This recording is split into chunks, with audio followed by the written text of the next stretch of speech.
Hello everyone, स्वागत है आप सभी स्टूडेंट्स का अपने यूट्यूब चैनल पर। प्यारे बच्चों, आज की इस वीडियो में मैं आपको कॉमन एनुअल एग्ज़ाम का सॉल्यूशन करवाने वाला हूं, जो आपका 13 अप्रैल को हुआ है। तो चलिए बच्चों स्टार्ट करते हैं। बच्चों वीडियो को स्टार्ट से लेकर एंड तक ज़रूर देखना, आपके लिए ये वीडियो काफ़ी इंपॉर्टेंट रहने वाली है। तो देखिए पहला जो क्वेश्चन है बच्चों, पहले में क्या पूछा गया है, find the number of proton and neutron in the nucleus of A atom element x represented this. ठीक है, तो यहाँ पे देखिए इस एलिमेंट का नाम एक्स लिख रखा है यहाँ पे, तो इसमें इसका जो एटॉमिक नंबर दे रखा है वो 82 दे रखा है। तो 82 जो होता है बच्चों वो किसका होता है, पहले तो आपको पता होना चाहिए, पीबी यानी लेड का होता है। ठीक है, किसका होता है, लेड का। तो इस एलिमेंट के अंदर आपको बताना है कि प्रोटॉन की संख्या और न्यूट्रॉन की संख्या बतानी है।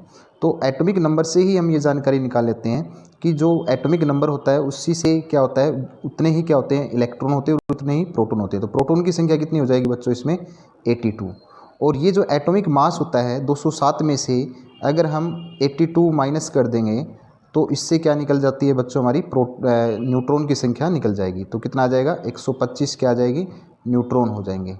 प्रोटॉन 82 और 125 क्या होंगे इसमें, न्यूट्रॉन।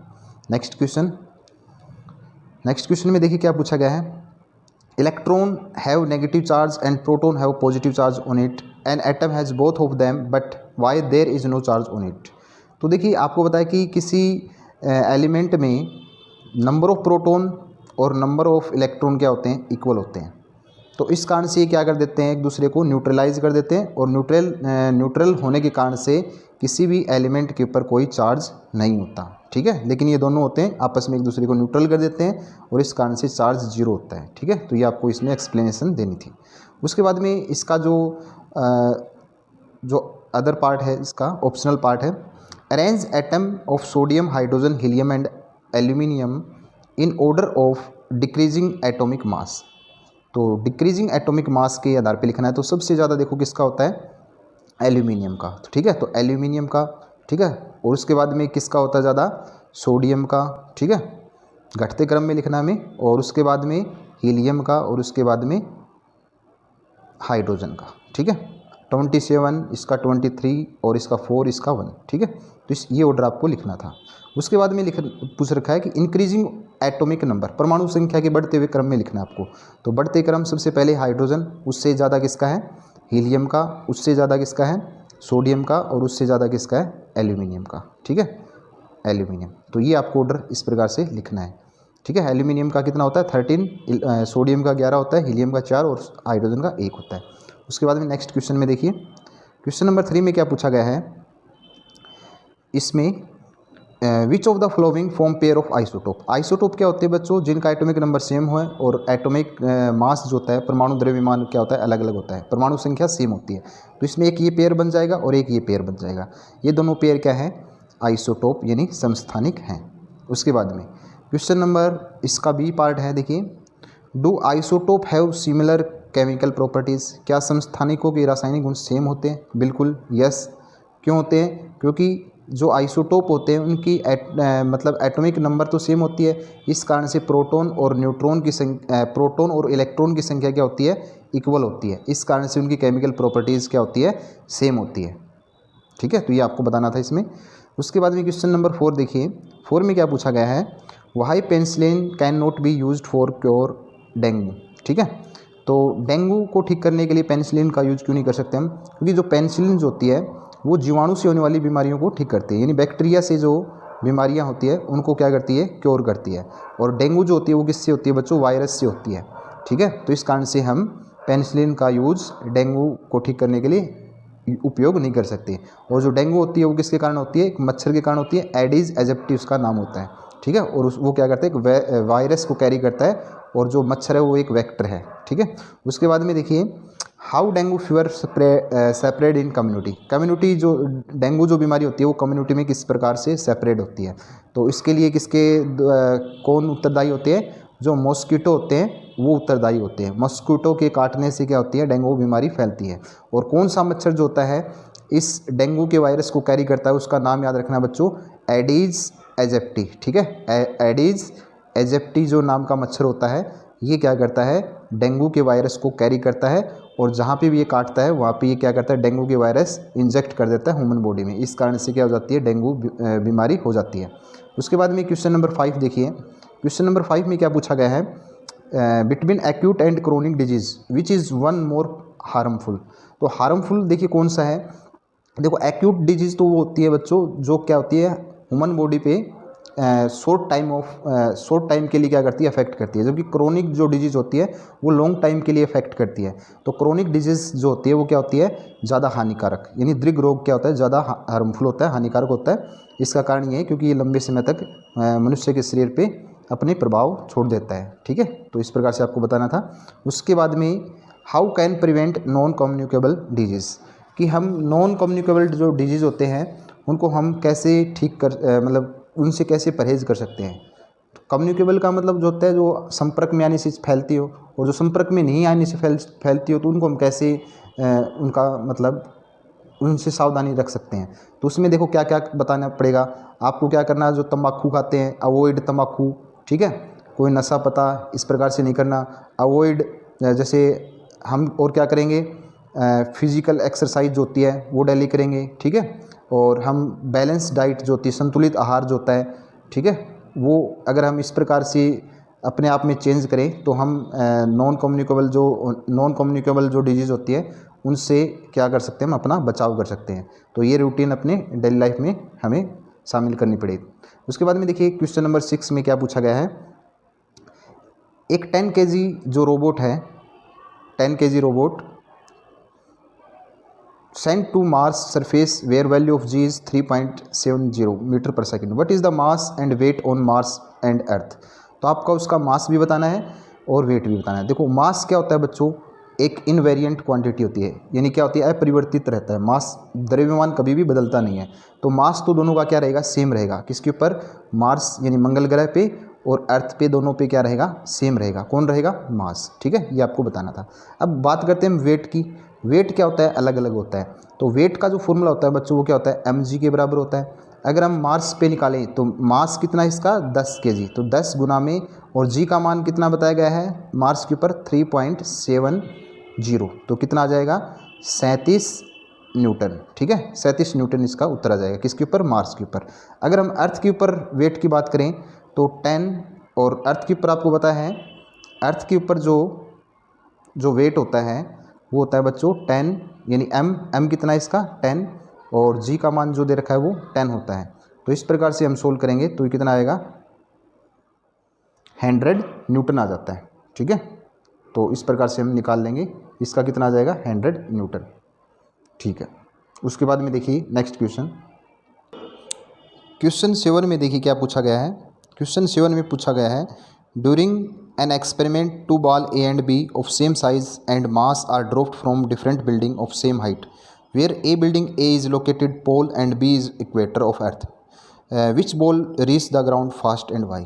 अब आपको पता है कि बच्चों जो ध्रुव होते हैं और एक विषुवत रेखा जो होती है यानी इक्वेटर जो होते हैं, पोल के ऊपर क्या होते हैं, जी का मान क्या होता है, मैक्सिमम होता है। ठीक है, क्या होता है, मैक्सिमम ज़्यादा होता है, और जो इक्वेटर होते हैं वहाँ पे जी का मान क्या होता है, मिनिमम होता है, यानी कम होता है। ठीक है, आपको ये पता होना चाहिए। और जो अर्थ के कारण, जो ग्रेविटी के कारण जो गुरुत्वाकर्षण बल होता है, यानी जो फोर्स होता है वो क्या होता है, mg के बराबर होता है। अब g कहाँ पे ज़्यादा होगा, पोल पे, तो ध्रुव पे क्या होगा। अब आपको ये बताना है इसमें कि which ball reach the ground first, तो बॉल जो ए है वो क्या पहुंचेगी, धरती पे पहले पहुंचेगी, क्योंकि जी ग्रेविटी के कारण जो फोर्स लग रहा है वो ए पे ज़्यादा लग रहा है, तो क्या है, ए वाली बॉल जो होगी वो जल्दी पहुंचेगी, बी वाली कम टाइम में पहुंचेगी, क्योंकि वो कहाँ पे है, वो इक्वेटर पे स्थित है वो बिल्डिंग, तो जी का मान वहाँ पे कम होगा। तो इस कारण से ग्रेविटी का जो फोर्स अर्थ के कारण वो कम लगेगा, इस कारण से वो बाद में ग्राउंड पे पहुंचेगी। तो ये आपको बताना था।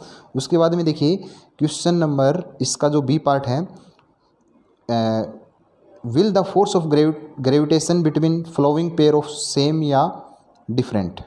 ठीक है, चलिए इससे पहले हम ये क्वेश्चन रह गया हमारा, ये वाला पहला क्वेश्चन देखिए, which of the following can have zero value, G या जी। देखो कैपिटल जी जो होता है बच्चों वो क्या होता है आपको पता है, कैपिटल जी जो होता है वो ग्रेविटेशनल कांस्टेंट होता है, और उसकी वैल्यू होती है 6.67 × 10⁻⁻⁴ -11 न्यूटन मीटर स्क्वायर और पर केजी स्क्वायर, ये होती है वैल्यू। और जी का मान आपको पता कि अर्थ के जो सेंटर में 0 हो सकता है, ठीक है, अर्थ की जो सेंटर होता है, ठीक है, अर्थ का जो सेंटर होता है वहाँ पे जी के मान क्या होता है, 0 होता है। तो ये हो सकता है जी, जबकि जी कैपिटल जी है वो कांस्टेंट होता है, उसकी वैल्यू फिक्स रहती है। उसके बाद में देखिए, will the force of gravitation between the flowing pairs B same या डिफरेंट, गिव रीजन। तो देखिए इनके सभी के बीच में जो ग्रेविटेशनल फोर्स होगा क्या वो सही दोनों पेयर में बराबर होगा या नहीं होगा। तो देखिए इस पेयर में ज़्यादा होगा और इस पेयर में कम होगा, क्योंकि जो अर्थ है और जो सन है इन दोनों का मास क्या है बच्चों, ज़्यादा है, ठीक है। क्योंकि आपको पता है कि अर्थ है, अर्थ क्या है, किसके चारों ओर रिवॉल्व करती है, सन के, जबकि मून है वो अर्थ के। और अर्थ के चारों ओर आपको पता है कि 8 प्लैनेट्स जो होते हैं वो क्या करते हैं, रिवॉल्व करते हैं। तो उन सभी को जो सन है वो ग्रेविटेशनल फोर्स के कारण अपनी तरफ अट्रैक्ट करता है। तो इस पेयर में ग्रेविटेशनल फोर्स क्या होगा, ज़्यादा होगा, ठीक है। तो उसके बाद में देखिए नेक्स्ट क्वेश्चन देखिए क्या पूछा गया इसमें। क्वेश्चन 8 में जिज्ञासा took 5 moles of oxygen gas in a container and Gyan also took 5 mole of ozone in another container of the same weight. Whose container is heavier and how much? तो आपको बताना है कि किसका कंटेनर ज़्यादा भारी होगा और किसका नहीं। तो देखिए जिज्ञासा ने किसके लिए 5 मोल। अब आपको पता है कि नंबर ऑफ मोल निकालने का फॉर्मूला जो होता है weight divide by molar weight, ठीक है, ये होता है। तो वेट यहाँ से निकालेंगे बच्चों, तो नंबर ऑफ मोल गुणा में मोलर मास, ये हो जाएगा। परमाणु जो द्रव्यमान होता है वो हो जाएगा आणविक द्रव्यमान। अब यहाँ पे नंबर ऑफ मोल्स जिज्ञासा की कितने, 5, दोनों में सेम है, यहाँ पे नीचे सेम लिख देता हूँ। लेकिन यहाँ पे ये क्या ले रही है, ऑक्सीजन गैस। ऑक्सीजन का जो गैस का जो मास होता है वो कितना होगा, 32 होगा। और ओजोन का कितना होगा, ओजोन का जो मास होगा वो 48 होगा। तो इस केस में मास जो आता है 160 ग्राम आता है और इस केस में जो मास आता है 240 ग्राम आता है। तो इसका मतलब किसका कंटेनर ज़्यादा भारी है, तो वो ज्ञान का ज़्यादा भारी रहेगा, क्योंकि इस केस में मास जो होता है वो ज़्यादा आता है, ठीक है, वेट ज़्यादा आ रहा है। उसके बाद में बी वाला पार्ट बताना है। बी वाले पार्ट में देखिए क्या पूछा गया है, how many atoms of nitrogen are present in 0.5 mole. अब आपको तो कि 1 मोल जो नाइट्रोजन होता है उसमें होता है 6 पॉइंट एवोगैड्रो नंबर के बराबर इंटू 10⁻23, ठीक है। अगर मैं यहाँ पे 1 के स्थान पे 0.5 यानी 1/2 लिख दूँ तो इसका मतलब भी 0.5 ही होता है। तो इसका मतलब इसको मैं 1/2 से डिवाइड कर दूंगा इन एटम्स को।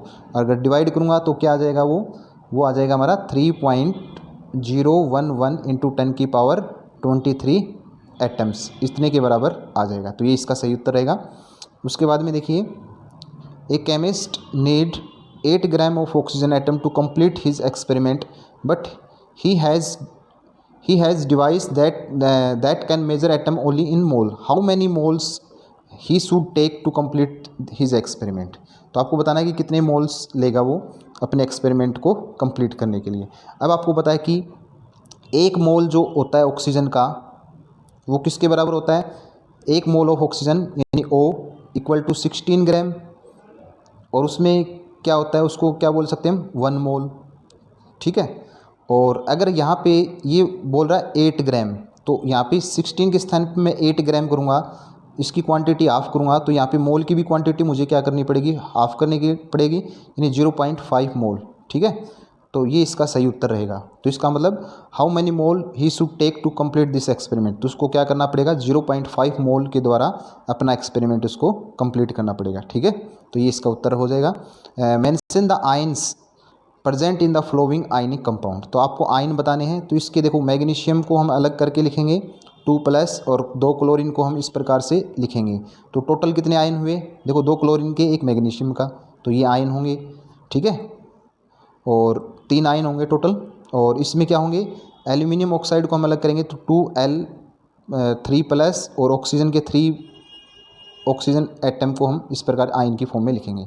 तो टोटल इसमें कितने होंगे, 5 आयन्स। और सोडियम नाइट्रेट को हम कैसे लिखेंगे, सोडियम नाइट्रेट को हम Na+ अलग कर देंगे और नाइट्रेट को हम इस प्रकार से अलग कर देंगे, ठीक है। तो ये इसके कितने बन जाएंगे, 2 आयन्स बन जाएंगे, ठीक है। तो ये आयन इन सोडियम नाइट्रेट में प्रेजेंट होंगे, बाकी मैंने बताए वो उनमें प्रेजेंट होंगे। उसके बाद में देखिए बच्चों, क्वेश्चन नंबर 9 में क्या पूछा गया है कि इस रिएक्शन में देखिए क्वेश्चन नंबर ये, इसमें study the given chemical reaction where reactant A and B reacted to form CDE, ठीक है। तो ये बनाता है। तो इसमें क्या पूछा गया है, in this reaction in confirmation the law of conservation of mass explains. तो इसमें आपको बताना है कि लॉ ऑफ कंजर्वेशन मास इसमें फॉलो हो रहा है या नहीं हो रहा, ठीक है। तो देखिए लॉ ऑफ कंजर्वेशन ऑफ मास क्या कहता है कि रिएक्टेंट का जो मास होता है वो प्रोडक्ट के बराबर होता है। अब रिएक्टेंट इसमें क्या है, ए और बी, ठीक है, और प्रोडक्ट क्या है, C, D और E। तो इन सभी का जोड़ दोनों के बराबर आना चाहिए। तो देखिए हम जोड़ते हैं इसको, तो जोड़ने के बाद हम देखें 5.3 प्लस 6.0, ठीक है, ये रिएक्टेंट का। तो टोटल कितना आ जाएगा, टोटल हमारा 11.3 आ जाएगा। और ये अगर हम CDE को हम जोड़ेंगे तो इसका भी कितना आ जाएगा हमारा टोटल 11.3।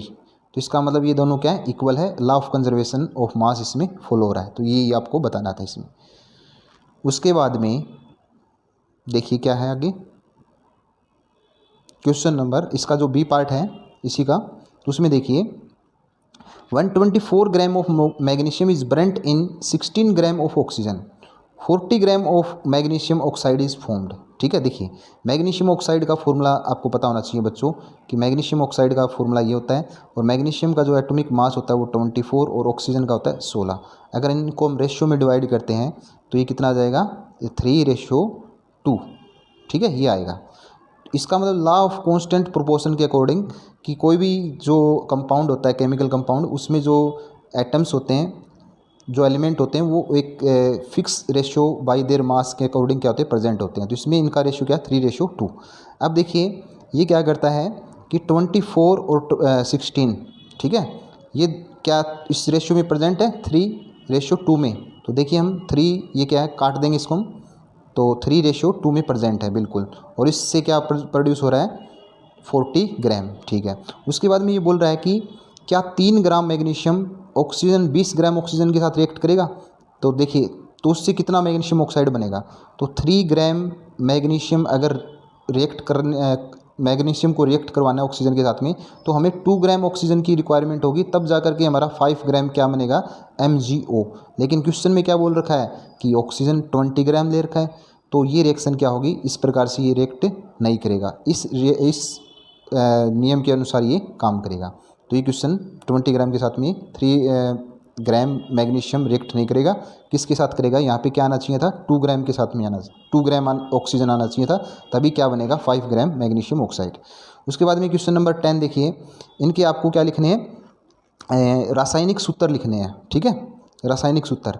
तो देखिए जिंक सल्फेट का सूत्र जो होगा वो क्या होगा, जिंक सल्फेट ये हो जाएगा, ठीक है, और एल्यूमिनियम हाइड्रोक्साइड का AlOH की थ्राइस, ठीक है, ये हो जाएगा। सोडियम कार्बोनेट, सोडियम Na2CO3, ये इसका सूत्र हो जाएगा। तो बच्चों ये आपको कर लेने थे। उसके बाद में इनके आपको क्या निकालने हैं, एटॉमिक मॉलिक्यूलर मास निकालना था। तो मॉलिक्यूलर मास निकालने के लिए बच्चों आपको हिंट भी दे रखी है इसमें। तो देखिए पहले हम इसका निकालते हैं हाइड्रोजन कार्बोनेट का। तो आपको पता कि 2 हाइड्रोजन के एटम, ठीक है, गुना में 1 प्लस कार्बन का 12 होता है और ऑक्सीजन का 16 होता है, लेकिन 3 एटम का कितना होता है, 3 इंटू में 1 का होता है 16। तो इसको जोड़ेंगे तो कितना आ जाएगा बच्चों, 62 ग्राम यूनिफाइड इन इसका क्या आ जाएगा, मॉलिक्यूलर मास, आणविक द्रव्यमान निकल आएगा। उसके बाद में H2S का निकालेंगे तो क्या आएगा, H2S का देखिए 2 इंटू में 1 और सल्फर का कितना होता है 32, दोनों को ऐड कर देंगे तो 34U आ जाएगा, ठीक है। उसके बाद में MgSO4 का निकालेंगे तो मैग्नीशियम का आपको पता है कि 24 होता है और सल्फर का 32 होता है और ऑक्सीजन का 16 होता है, 4 का 64 हो जाएगा, ठीक है। इनको हम जोड़ देंगे, जोड़ने के बाद 120U इसका निकल आएगा मैग्नीशियम सल्फेट का। उसके बाद में क्वेश्चन नंबर 11 देखिए, आपको दे रखे हैं 3 एलिमेंट XYZ, इनका मास दे रखा है 11, 18 और 31, इनकी परमाणु संरचना नीचे दी गई है। तो इनमें से कौन सी धातु होगी और कौन सी अधातु होगी। तो बच्चों इसमें हम क्या करेंगे, जो X है इसमें पहले हम इसकी इलेक्ट्रॉनिक कॉन्फ़िगरेशन लिख लेते हैं, क्योंकि ये इसके ऑर्बिट है, ऑर्बिट में क्या लिखे जाते हैं, इलेक्ट्रॉन। तो पहले में देखो X के स्थान पे मैं क्या लिखूँगा, पहले में कितने इलेक्ट्रॉन इसके 2 और लास्ट वाले में कितने 3, तो 2 3, ये किसका होता है, 2 और 3 5 हो गए, 5 एटॉमिक नंबर किसका होता है, बोरोन का। और बोरोन क्या होती है बच्चों, एक मेटल यानी धातु होती है। वाई का लिख लेते हैं। वाई का देखिए, वाई में कितना है, पहले में 2 और लास्ट वाले में कितने हैं 6, तो 2 और 6 कितने हो गए 8। 8 किसका होता है, ऑक्सीजन का, और ऑक्सीजन क्या होती है कि नॉन मेटल, ठीक है। तो ये आपको बता देनी थी। उसके बाद में जड का देखिए, जड में क्या लिखूँगा मैं, जड में क्या है, पहले सेल में 2, दूसरे में कितने 8 और तीसरे में 5, तो ये टोटल कितना हो जाएगा इसका 15। 15 का क्या होता है फॉस्फोरस, और फॉस्फोरस क्या होती है बच्चों, एक नॉन मेटल होती है, तो आपको ये बताना है, ठीक है। फॉस्फोरस होता है एक नॉन मेटल, तो आपको मेटल नॉन मेटल सब बताना है इसमें। उसके बाद में इन तत्वों के संयोजक इलेक्ट्रॉन लिखने हैं आपको, ठीक है, वैलेंस इलेक्ट्रॉन लिखने हैं, ठीक है। वैलेंस इलेक्ट्रॉन क्या होते हैं, जो बाहरी कोष में, बाहरी ऑर्बिट या सेल में जो इलेक्ट्रॉन प्रेजेंट होते हैं, तो वो क्या होते हैं, वैलेंस इलेक्ट्रॉन होते हैं। तो एक्स के वैलेंस इलेक्ट्रॉन कितने होंगे, बाहरी सेल में कितने इलेक्ट्रॉन प्रेजेंट है 3, तो एक्स की वैलेंस इलेक्ट्रॉन कितने होंगे 3 होंगे। वाई में देखिए कितने होंगे 6 इलेक्ट्रॉन प्रेजेंट है, तो 6 होंगे। जेड में कितने प्रेजेंट है 5, तो इसका वैलेंस इलेक्ट्रॉन 5 होंगे, ठीक है। तो ये आपको बताना था। उसके बाद में क्वेश्चन नंबर 12 में देखिए क्या करना है आपको। 12 में आपको state universal law of gravitation, तो इसमें आपको वो एक्सप्लेन करना था ग्रेविटेशनल फॉर्मूला, जो F is equal to G M capital M upon में आर स्क्वेयर, ये वाली इक्वेशन आपको एक्सप्लेन करनी थी कि according to gravitational law of force of attraction between two object having mass m and capital M is directly proportional to product of the mass of two object and inversely proportional the square of distance between their centers, ठीक है। तो इस प्रकार से आपको explain करना था और ये मैथमेटिकली एक्सप्रेशन आपको देना था। उसके बाद में क्वेश्चन नंबर इसका जो पार्ट बी है, what is the force of gravitation between two object mass दे रखा है इनका 2 kg एंड 4 kg और 1 मीटर इनको अपार्ट किया जाता है। तो फोर्स आपको निकालना है, सिंपल फॉर्मूला लगाना है बच्चों इसमें। तो एफ इज इक्वल टू हमें पता है कि जी इज इक्वल टू एम और कैपिटल एम अपॉन में आर स्क्वेयर होता है।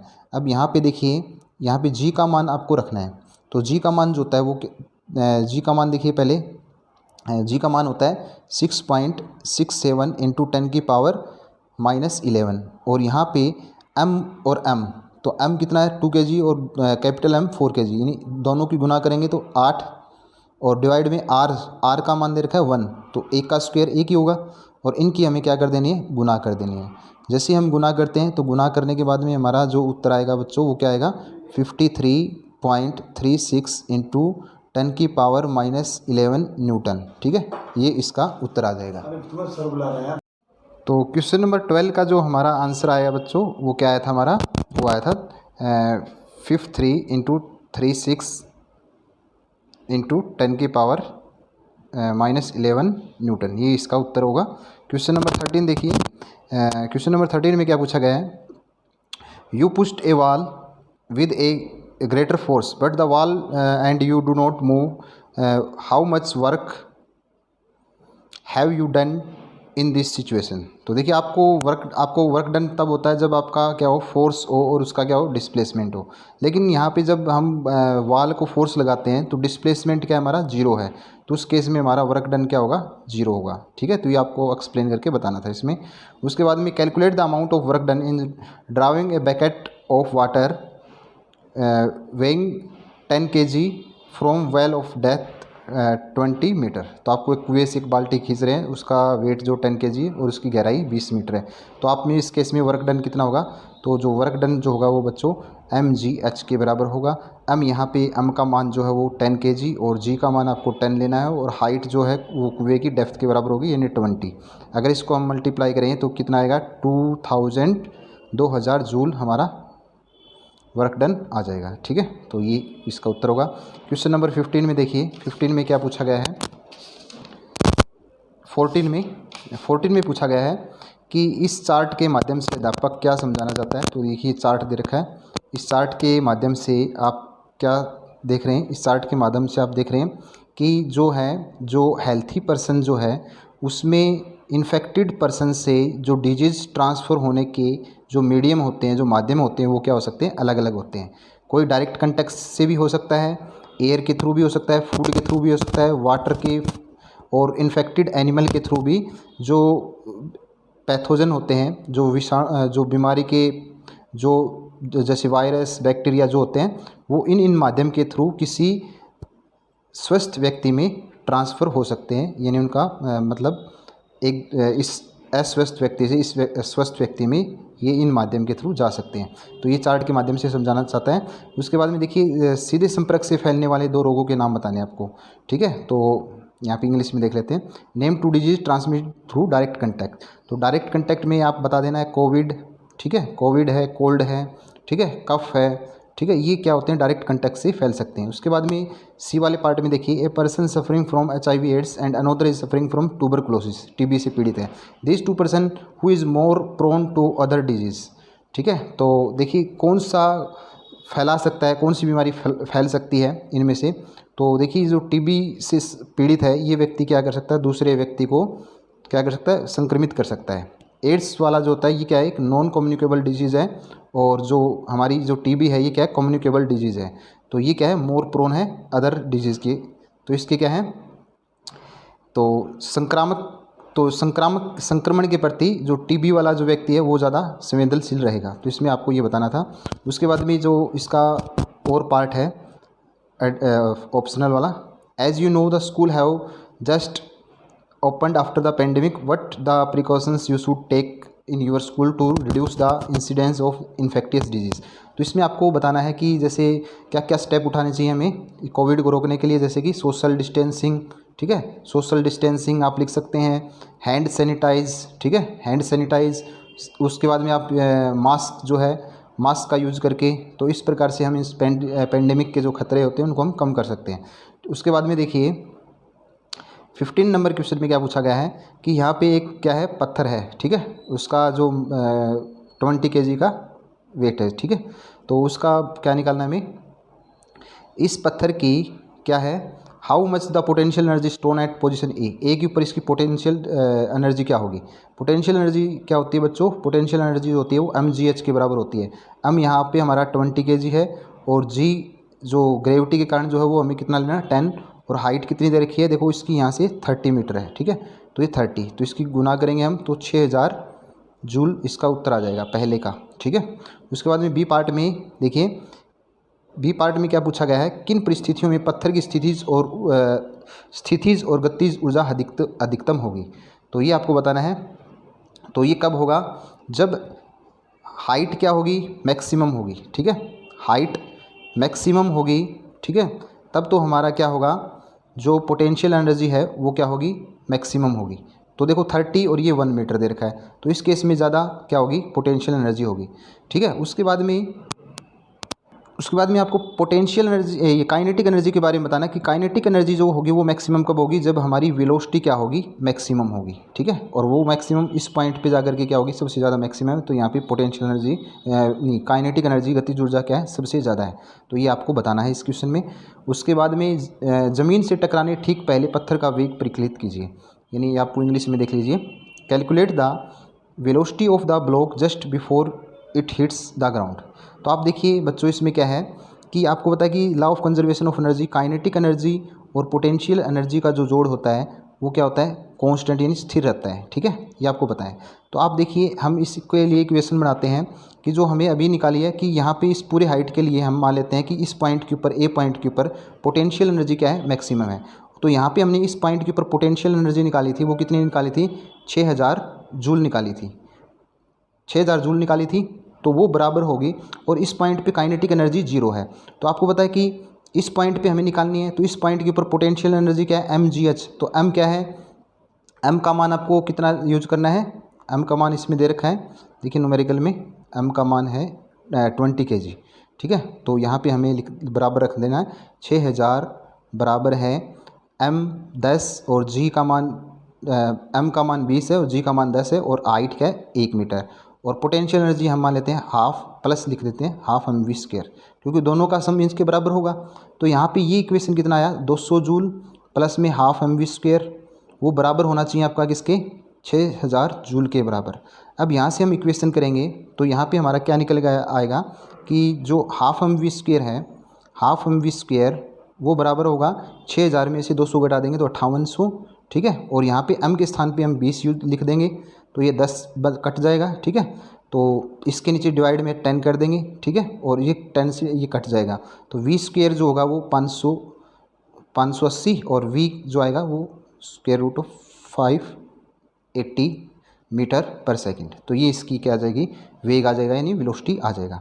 उसके बाद में ये क्वेश्चन नंबर, इसका ऑप्शनल पार्ट है, state the law of conservation of energy. तो इसका देना है कि बच्चों इसके अकॉर्डिंग क्या है कि जो टोटल एनर्जी जो होती है वो कांस्टेंट होती है, यानी PE प्लस काइनेटिक एनर्जी, ठीक है, PE प्लस KE ये क्या होती है, कांस्टेंट होती है, कांस्टेंट हर पॉइंट के ऊपर क्या होती है, कांस्टेंट, इन दोनों का जोड़ क्या रहेगा, स्थिर रहेगा, कांस्टेंट रहेगा। What is meant by free fall. Free fall क्या होती है कि कोई ऑब्जेक्ट फॉल करती है under the influence of earth gravity, तो उसको हम क्या कहेंगे, फ्री फॉल कहेंगे। तो ये था बच्चों इस पूरे पेपर का सॉल्यूशन। बच्चों वीडियो कैसी लगी कमेंट और चैनल को सब्सक्राइब और वीडियो को लाइक ज़रूर करना। तो बच्चों हम आपके लिए फिर से हाजिर होंगे इसी प्रकार की वीडियो के साथ। तब तक के लिए अपना ख्याल रखना और ज़्यादा से ज़्यादा अपने फ्रेंड के साथ शेयर करना बच्चों, और चैनल को सब्सक्राइब करना। तब तक के लिए अपना ख्याल रखना, टेक केयर।